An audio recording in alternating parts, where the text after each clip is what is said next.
morning,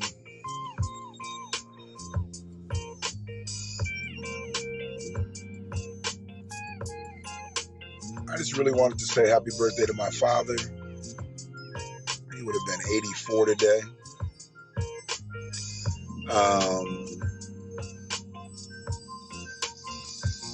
It's crazy because I've never shed many tears about him.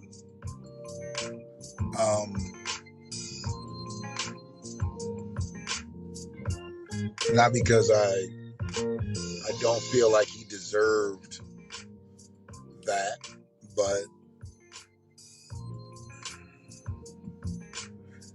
I'm not sure exactly how much it would have helped me feel better. You know, sometimes you can get a good cry out and you feel better. And I don't think me shedding tears over him would have made me feel better. It's not the reason it didn't happen, but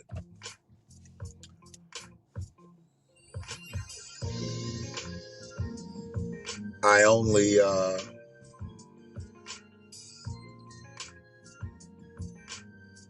can say for sure that it wasn't out of a lack of respect. And my father died on my daughter's 10th birthday. You know, it's an odd thing. You know, very, very, very odd thing.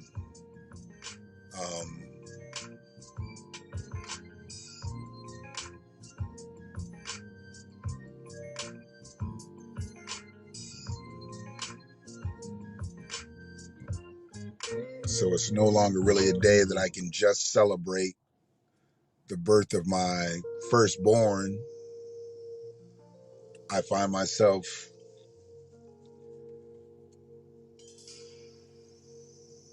remembering the time that we spent together. I try not to remember the things that we didn't do. I know a lot of people will get hung up on things that they didn't do with their parent or maybe an absentee. And he was absentee in much of my life. But I've found myself not trying to focus on that part of it for much of my life, for all of my life. And when I did focus on it, it was more so of trying to propel myself to be a better father. He didn't get a chance to spend a lot of time with my daughters, so he obviously never saw my grandchildren, which would be his great-grandchildren, which he'd be really, really proud of.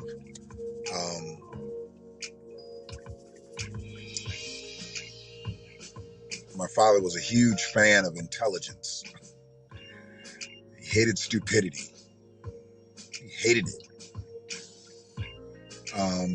I found this out just by watching him deal with people. He hated stupid shit. It's definitely one thing that I inherited. Not that he was above doing stupid shit, but and it's not that I'm above doing stupid shit, but you know, we hated it, or we both hated, I think, you know, because we know most people can be better. There's just some people that just can't be better. Some people are going to be ignorant and then you can help them out, but then there's just people that are going to be stupid no matter what. And he hated that shit.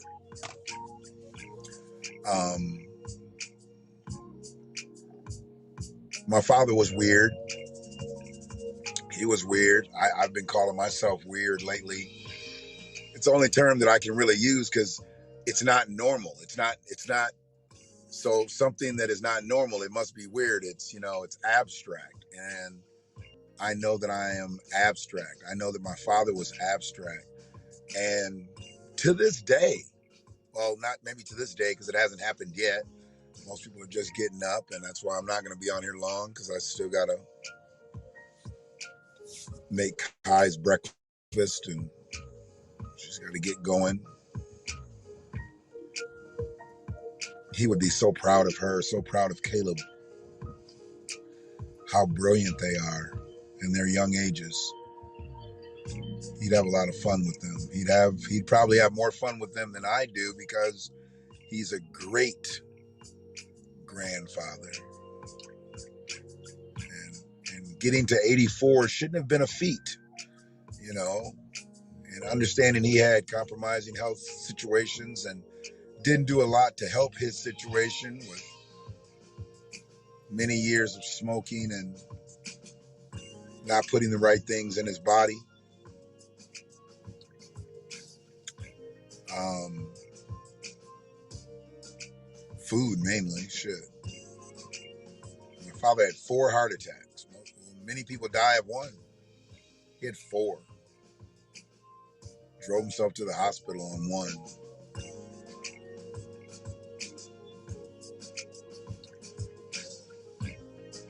Um,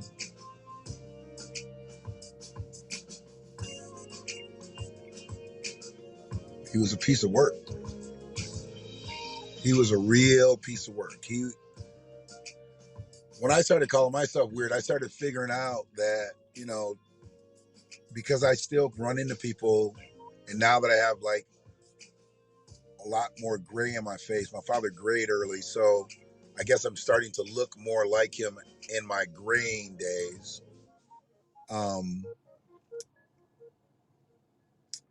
People recognize me and they ask me, am I related to him? If when I do tell them that I'm his son, they always have a story. And the most common story that I've heard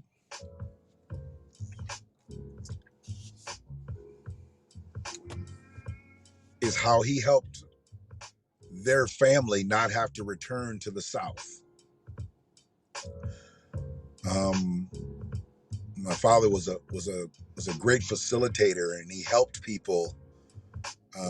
Before he left Ann Arbor, Michigan, and would return years later, my father was the first Black Washtenaw County executive, but he always told me, "Don't get involved with politics."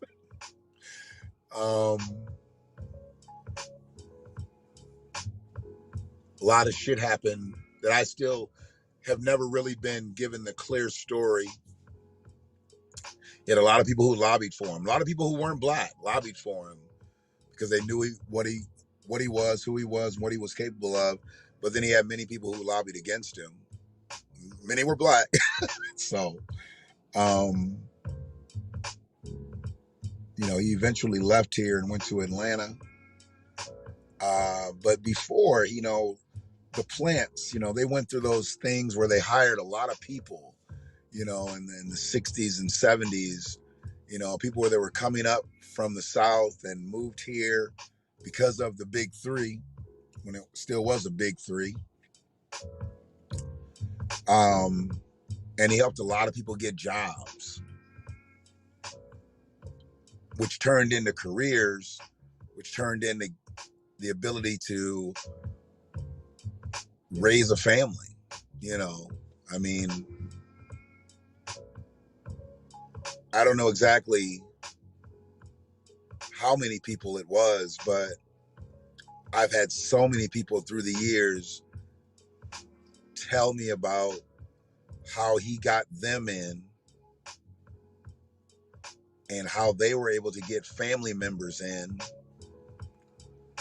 and pull their family out of ridiculous straits. And he didn't do it with a whole lot of resources. I mean, he had powers of the positions that he held through his employment, but it was mainly because it was him. Because a lot of people can do that now. People can do things like that now, and they don't do it. We've turned into such a me first culture, and we have a lot less to work with. And he did this, in the faces of racism and all types of shit. But he knew if there were people with a certain caliber they should be employed. They should be given the opportunity to have jobs and take care of their families, or they would have ended up having to return to the South, and who knows what happens to them then. Um, he did that for years, and then he ended up moving to Georgia, and he went to work for PepsiCo, which pretty much exclusively worked for Pizza Hut, which is owned by PepsiCo. Um, he helped a ton of people down there. You know, he put people in positions they probably wouldn't have gotten into had they been at other companies. He elevated a ton of people that would have never gotten a chance at other companies because he saw different shit in people that companies generally don't see, unless they work years for him. He could pull that out early and really never have to concern himself with it until those things were needed. I learned those things about him. He gave people a chance. He gave people a chance that just wouldn't have been given a chance otherwise.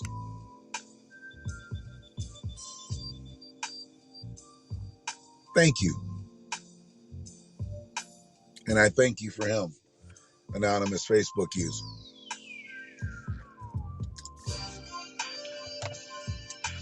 You're not anonymous. Obviously, you know who I am. You might have even known who he was. But sometimes I think he would be proud. Sometimes I think he laughs. Because he told me a lot. He told me a lot of things that were going to happen in my life. And they were prophetic.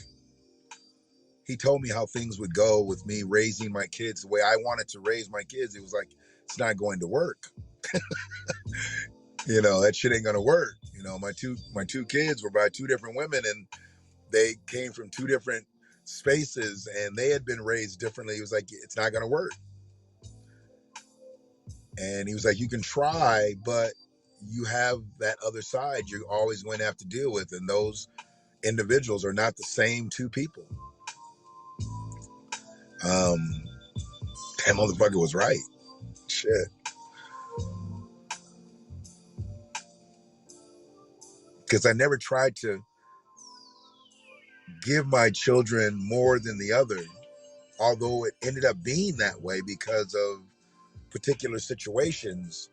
And I always tried to play it in the middle. Remember them being so small, and people would always be like, they're not twins. Why do you dress them alike? And I'm like, because when I shop for them, and I see one size and I see the other size, and they're both their sizes, I get the same shit. I'm not trying to figure out favorite colors and this, that, and the other. I mean, I was shopping out of necessity, and I wanted their personalities one day to hopefully come out and separate themselves. Clothes are not going to make you who you are. It's unfortunate that people think that. They think that garments make them who they are. And so far from the truth. Garments and accessories and your hair and this, that, and the other. I mean, it doesn't make you it might make you feel better.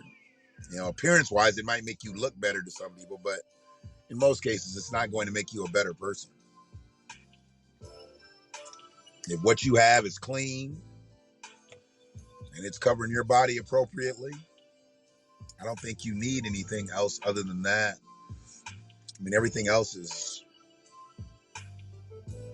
all about how you play it. But yeah, he was just a unique individual. And because I don't talk about him a lot, I think people think that I'm ashamed of him, but I only know certain things, and I feel like he gave me things that are now starting to come out more so as I get older, because I didn't understand a lot of the stuff younger. I really didn't. I often talk about, when he would sit around with his friends and those early 90s, when we were around each other a lot. And I remember him and his friends used to sit around and they be like, "Oh, nigga, you talking like Claude." I never knew who he was talking about. I thought he was talking about Claude Hampton. Claude Hampton was a guy who was from the area, from the neighborhood. Hampton family is a well-known family around here, and he used to fix everybody's cars. He was like the original shade tree mechanic that I ever knew. Claude could work on fucking cars like nobody else. I mean, when I first learned about him, his head was coming from up under a hood. And I always thought he was like talking about him, and he never explained who Claude was. I never even got to that part. So you got to understand the parts of our lives that we were together. I never even got to that part to be like, who the fuck is Claude? And he was talking about Dr. Claude Anderson because he was in that generation of people who kind of knew, all that shit that Dr. Claude was talking, you know, in the 70s and the 80s. And then here we are in the 90s, and we really hadn't moved much based on Dr. Claude's ideologies and his political prowess and access. So it was different. When I learned, like, oh, that's who he was talking about, because talking strong about politics, I mean, we were, what did they call it? The Black nationalist movement, I listened to all the political rap and all that stuff, and we got a lot of our education through the music. Music is still educating, it's just not educating properly, but we learned a lot of things, so we went and looked at a lot of things. Many of us didn't read the autobiography of Malcolm X until we started listening to rap music. Now, where you listen to rap music now, these kids aren't going to go get a book. They're not going to go look at Alex Haley's work and the autobiography of Malcolm X. And they're not going to look up the history of the Nation of Islam or Marcus Garvey or Fred. They're not going to go do that listening to the music of today. They're going to go do some goofy shit. And he was just so different. And the way we were coming up, it was different. So it was like, it was commonplace to, and when you were talking to old people, you always wanted to be smarter. You always wanted, you wanted to try to be a part of the conversation, because if you came in there with some goofy shit, they'd be like, what the fuck are you talking about? And they wouldn't even want you around. They wouldn't even address you. So I was always someone who could talk with adults when I was younger, even though you really couldn't talk with adults. That was a time where you didn't sit up in a conversation with adults, my grandmother was hard on that. Stop looking at his mouth talking. But I wasn't really so much trying to be nosy. I was trying to be educated, because I would hear things that, that intrigued me and inspired me. I wasn't just trying to be nosy and shit. But we got pushed away. We got pushed out of those conversations as kids, where what I did find when I started to deal with families, of other ethnicities, let's say, going to their homes and playing sports and different things like that, took me into a lot of people's spaces. When I would see their families talk, they would literally all talk about business and about this and about that. And a lot of times the shit was going over our heads because we were kids. But then sometimes the kids will be involved. I mean, I grew up in a place, where that's where I lived. But then going to school in my early years, I grew up around a lot of people whose families own businesses or they were professional. So the conversations in their households were different than the conversations in my household.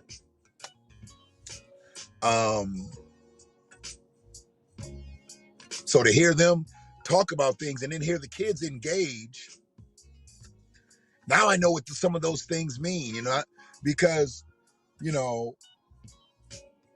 running your own business at some point, I mean, later in my life when it came up, now I understood what they were talking about. Sometimes they'd be making up the schedule for their business, for their family business. They'd be making up the schedule while we sitting around just eating peanut butter and jelly sandwiches without the crust on them. I didn't know what was going on. But the person that I'm sitting there eating this crustless sandwich with, as we either get ready to go out and play, or we were going to go to practice, or we were going to go to, there had to be a reason I was going to go there. I just didn't go to people's house. Sometimes it'd be, be set up like, hey, I'd go to the game with them, and my mom would end up meeting there, whatever. Or it'd be a function or something like that. And I'd be like, hey, can I stay after? And I'll go to so-and-so's house, bam, bam, bam. To hear those conversations, now I know what that meant. I know what those things meant because I've been thrown into some of those situations where I've had to have the same kind of conversations with family members. And these are people that, like, with thriving businesses in the city of Ann Arbor, or they might have been professional people, attorneys, lawyers, doctors. I mean, it was in the Burns Park area, so it wasn't like you were broke. I mean, nobody was broke that lived in this area. Some people might have had more, but nobody was broke. Nobody's broke now that lives in that area. People talk about gentrification. I mean, my grandmother stayed on the street. My aunt lived on a street where there was a lot of black people, but there wasn't a lot of black people around the whole Burns Park area. I don't know. They just kind of picked Sheehan and Woodlawn and Dewey and part of Granger. I mean, that's where kind of the black people live. You didn't really see a cross packer at a lot of black families. My houses got a lot bigger, a lot more expensive, and you just didn't see it. So I don't know how. Maybe they redlined black people even in the Burns Park area back then, but we never felt like racism. We never felt shit like that. Even though it was probably going on right in our face, we didn't feel it. Because we pretty much played with all the other kids that were on the block. And there were, on that block, there weren't that many white kids. We'd have to go over to Granger. We'd have to go over to Dewey, go up on Wells or Livia, Lincoln, all those streets over there, Forest. That's where a lot of my friends live from school. But, right there in that little Sheehan, Woodlawn area, Rob Davis and, Kevin Roberson, Danny Jackson, all them cats. We were right there, going to Burns Park,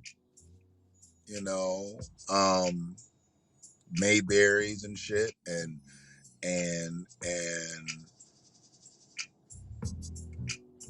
Devin was adopted, his family was cool and shit. His family,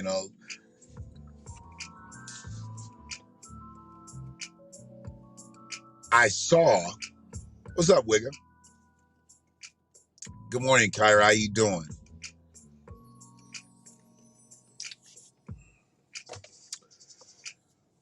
I saw a lot of diversity growing up.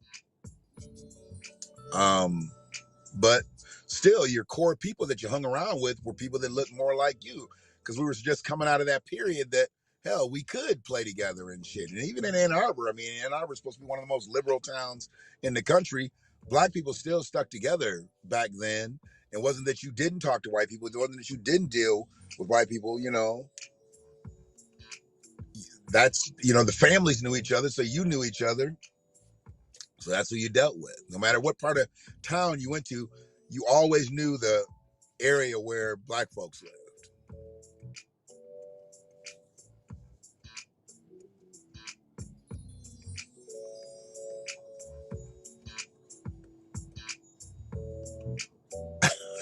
Yeah.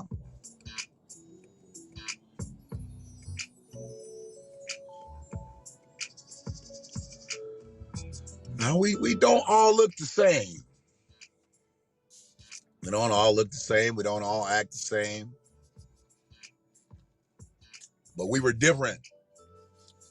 We were different than people who they would call our counterparts.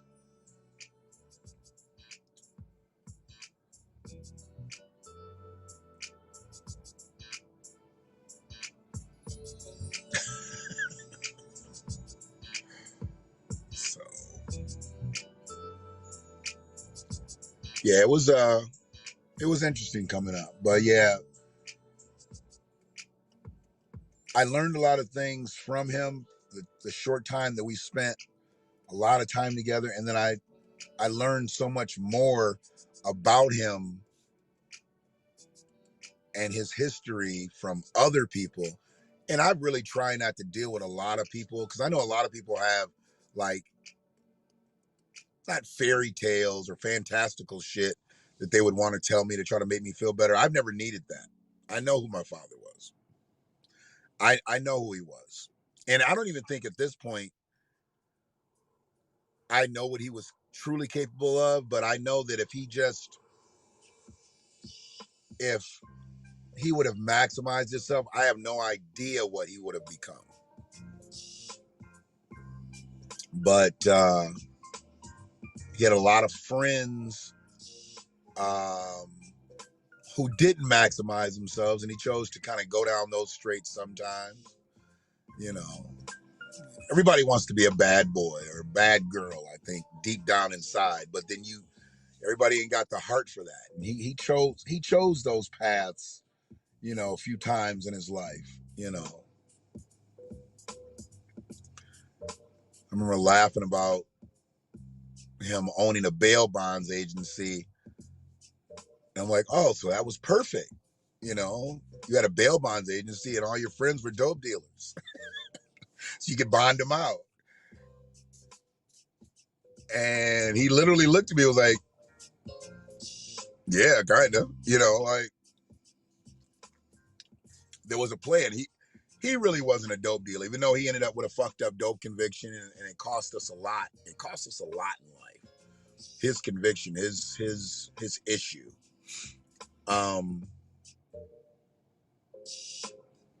Kind of showed that he wasn't cut out for that life, or he wouldn't have got fucked up the way he did. But when he did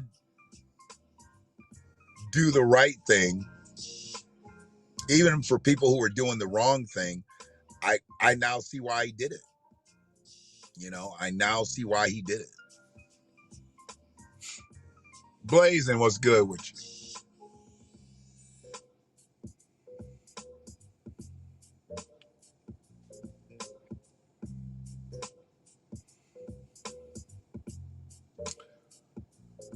I don't really pay much attention to it, bro.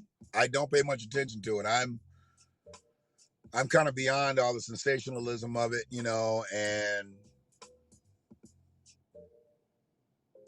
I believe that the pandemic was marketed very badly, and the vaccination situation has been marketed very, very badly. I'm all about presentation. If you're going to bring something out for the masses, you better be able to articulate it to the masses, not just think you can send one message out and have it picked up by everybody, because it doesn't work that way. And that's what they tried to do. And you've got too many people that are still hung up on things that have happened in this country to them and to their people. And yeah, it's kind of screwed up. And now it's almost being forced in certain spaces, which makes it look even more sketchy. So I don't really get caught up into that whole thing.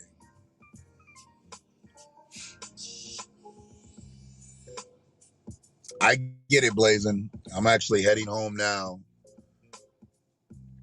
I had about 3 hours of shit I had to do last night, and I got started really, really late. And he wasn't a daddy. He wasn't. I never looked at him as a daddy. I looked at he was dad. You know.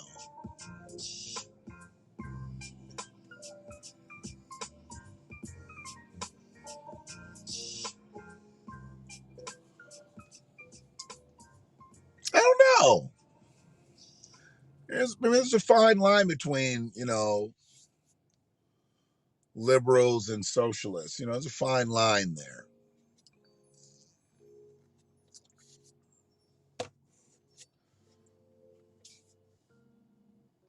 You have a pretty open mind about things. Whereas I don't think most liberals are as open minded as they think. Just like conservatives think that they're open minded. I don't think they're as open minded as they think. And even independents are not as open minded as they think. I think everybody has their own open mindedness about their situation. You know,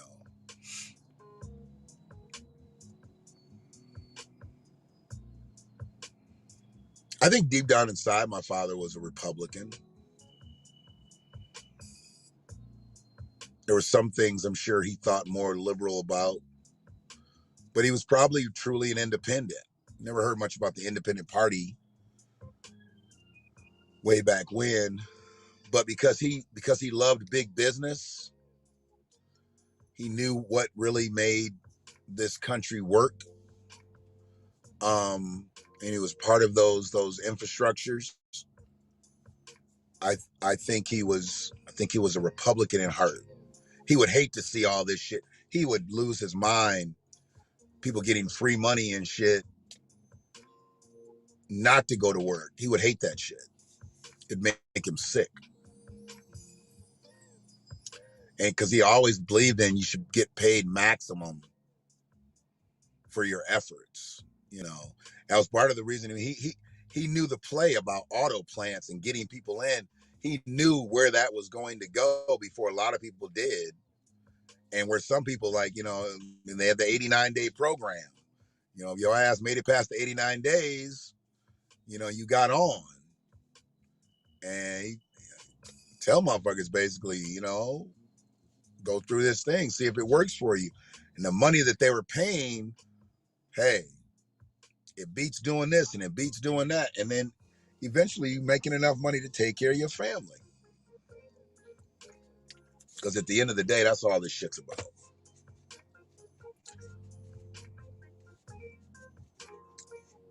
And I've had struggles in my life to where I couldn't take care of myself. I couldn't take care of my family. And the only thing that I really ever think of is just, I can't give up. That's why like suicide and all that shit never makes sense to me. Because I feel like you're giving up. I feel like you're letting everybody who's trying to hold you up down.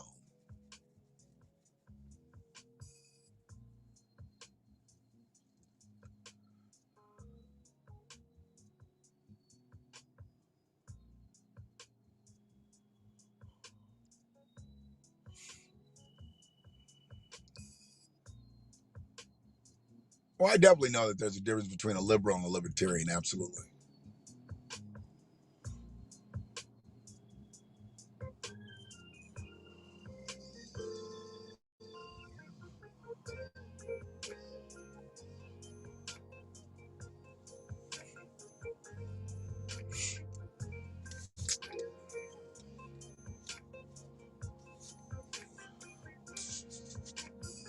So do you follow BLM, Blazing, since you are a Marxist? Do you follow BLM?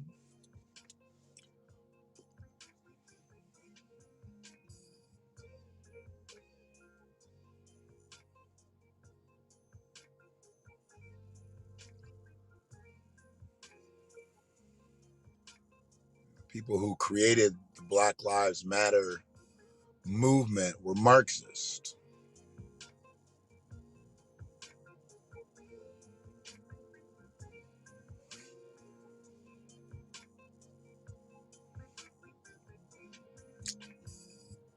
What don't you fuck with on the BLM front? I'm gonna close it out in a sec here so I can make my drive. What don't you what don't you agree with on the BLM side?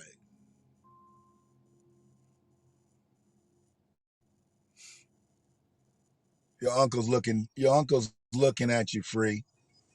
He's looking at you.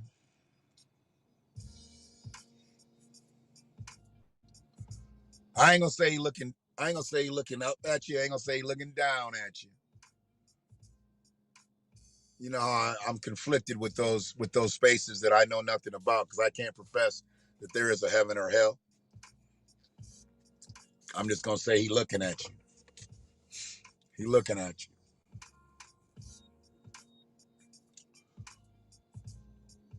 He used to make jokes about not going to heaven too. Ain't gonna let me in heaven. Ain't gonna let me around all them good bitches. I'm like, how do you equate shit to that? My father was very, He was very much into women. He's very much into women. Um, Probably way more than he needed to be. But yeah, he watching. He watching. He laughing at our dumb asses too, Free. He laughing at us. He laughing at a lot of shit that we don't let slide in our lives. You know, it wouldn't have slid back then. I agree with their ideas, not the execution to reach the goal. Okay, I can fuck with that. I can fuck with that, Blazing.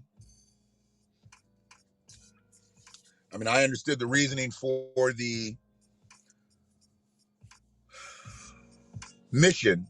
It got so skewered so quickly, and they were they got the dollars. They got the dollars and they got the masses, but they were unable to get to the core of our problems because they really didn't align with true Black America. They aligned initially with people who were being brutalized by police officers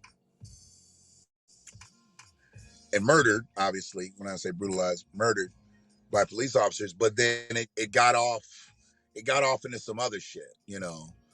And when they started aligning the LGBTQIAP with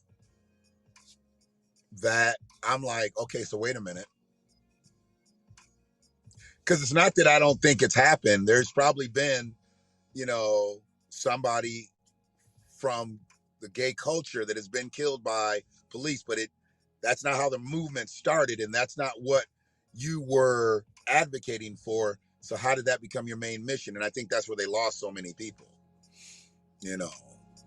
And then it became like, we're going to help these people.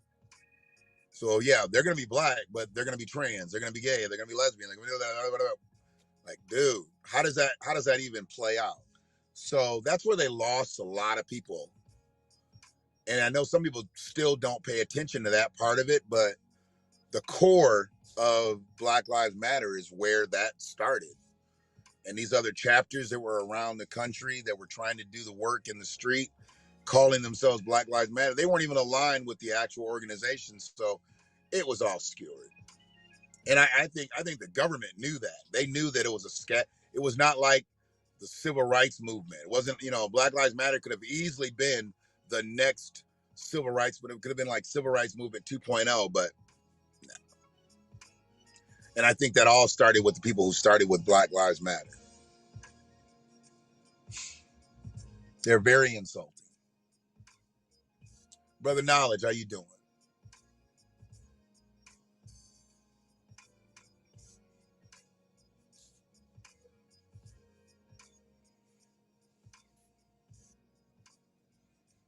Yeah, I mean, when you say that,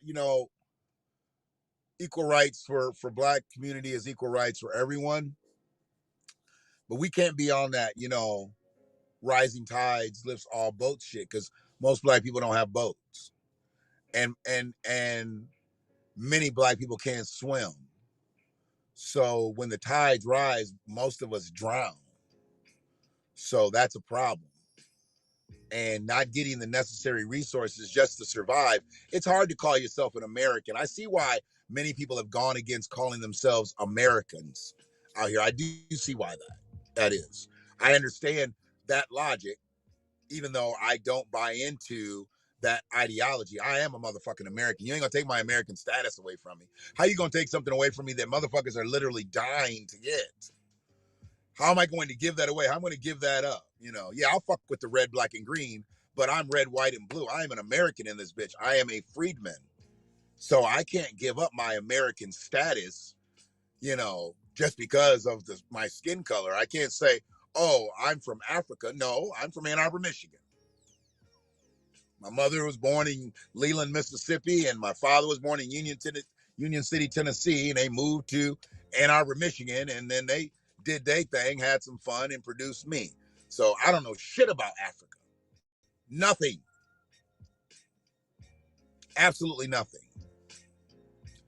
And for people to be out here saying, oh, I ain't no American, I'm this, I'm that. Okay. Don't collect an American check. Don't spend no American dollars. Don't put no American gas. Well, I don't think it's American gas. It comes from somewhere overseas. But don't do none of that. Don't do none of that. I totally fuck with that. What up, Tony? I totally fuck with that. The liberals have fucked up BLM. Those are the extreme liberals. Absolutely. They have fucked up, BLM. Absolutely. Because it's not about just posturing and protesting. It's not about, painting murals and and rhythmic chants and shit. It's not about that. Policy and legislation got to go behind all this shit. If it doesn't, then you just out here. And they know that. They know that. They don't mind nobody protesting no more. Come on, man. They let you protest. They let you march. They let you do all your shit. Because when they ready to shut you down, they can shut you down. Look how they was ready for them motherfuckers over the weekend in Washington. They could have did the same thing on January 6th, but they didn't because the motherfucker that was running the country was in control of that. Now you got somebody who's old and feeble and shit, and they was ready. They was ready on Saturday. Didn't even hear shit talked about. You notice that? All the news leading up to it, you ain't heard shit about what happened on Saturday. Nothing. But it ain't nowhere near what happened on January 6th. Why? Somebody got the memo. Y'all bring your asses to Washington, D.C. this time. We gonna get to shooting. And they stayed home. That's why I said I ain't got to worry about the Proud Boys. I ain't got to worry about the founders of America, whatever the motherfuckers. I ain't got to worry about none of that shit. They don't really want to fuck with black people. They want to fuck with the government. That's what they want to fuck with. Proud Boys ain't running up in no motherfucking neighborhoods filled with black people. You better believe that shit. They're not doing that. They're not running through.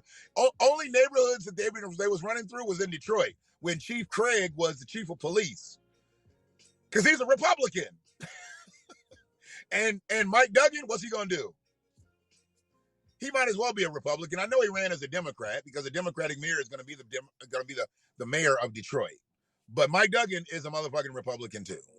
And we ain't going to go all off on that.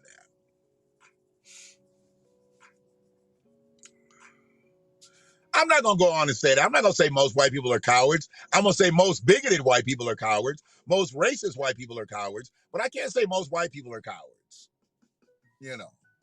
That's disrespectful to the motherfuckers who are actually out here trying to fucking, even the scales and shit. I'm not going to say there's a lot of them. It ain't the majority of them, but I can't say that all white people are cowards. Most white people are cowards.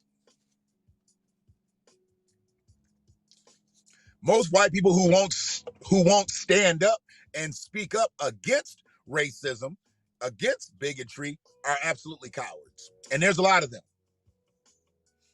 That's why I tell people, I don't give a fuck about your Black Lives Matter sign on your car, in your yard, in your window, in your business. I don't want to hear that shit. I don't want to see no motherfucking signs. I don't want to see no more. I want to see you stating in my face to other motherfuckers, this is bullshit. What do we need to help y'all get across the finish line? Because the finish line for us is repair. The finish line for us is reparations.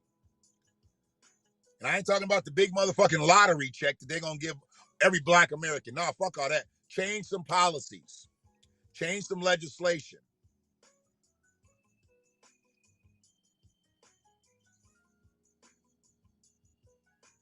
Hey, Tupac might come back. They made a hologram and shit. Him and Andrew Young. Maybe him and Andrew Young, not Young, Yang. They might run. That might be Andrew Yang's running mate and shit in 24. I think he gonna work his way back into politics. Asians done made a different kind of come up. I wouldn't be surprised if we don't see a motherfucking Afghanistan political candidate real soon. Because you gotta understand the people that they bringing over here. I talk a lot about motherfuckers that come over here that don't have shoes. These Afghans that they bringing over here, they got shoes. They got shoes and shirts. They're not bringing over no broke motherfucking Afghanis. I hope people understand that. They bringing people that they can put in play in jobs and all kinds of shit. They are bringing educated motherfuckers over here to unseat Americans. And the motherfuckers who might have just a tad bit under what the normal person that's coming over here, they're already hooked up because they got the resources of the government. They about to spend damn near $7 billion on bringing motherfuckers into this country, expediting citizenship, getting them resources, putting them in play. Whereas Joe Biden's Lift Every Voice and Sing package for black folks still has not come to fruition yet. And he's almost a year in this bitch. It is what it is.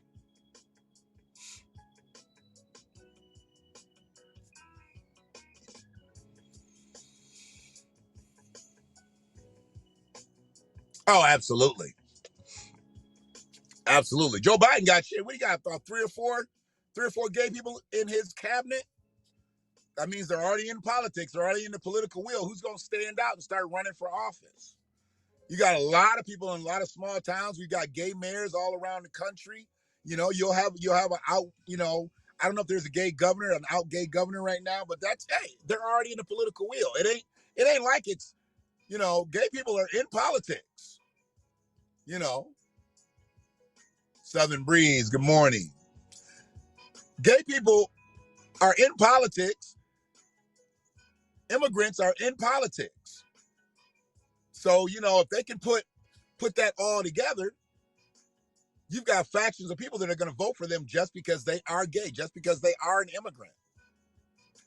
Just like you had a bunch of people who voted for Joe Biden because that's all they've ever known. They done seen Joe Biden for damn near 50 years. Might as well vote for Joe. They weren't going to vote for this other motherfucker. And the people that were running against Joe basically laid down. Joe wasn't even fucking winning the Democratic ticket. They just laid down because they didn't feel like they had enough to beat Donald Trump. Damn, that's still crazy to me.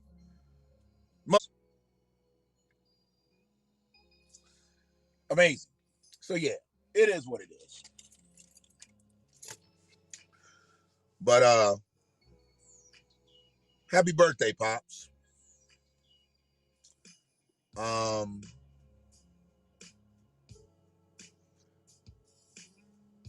lot of people knew my father as Mac. I remember hearing people call him Mac Fall. And he used to say his name, Mick Fall. Then I heard him say Mac Fall later in life. Sometimes I don't even know if I really know my real name. So it's weird to me. But I think they used to say Mac Fall just because maybe they're the slang in their dialect. Yeah, but my father, he gave me that. I inherited that from him. I inherited the ability to care more than I should probably. Well, my father had that I don't give a fuck spirit too. So I think I inherited that as well. My mother had that type of spirit too. My mother could be petty. She's petty as a motherfucker. But I am a unique mixture of multiple people. But I couldn't be any of that without the main ingredient. And that's Clarence Elvin McFall. One love.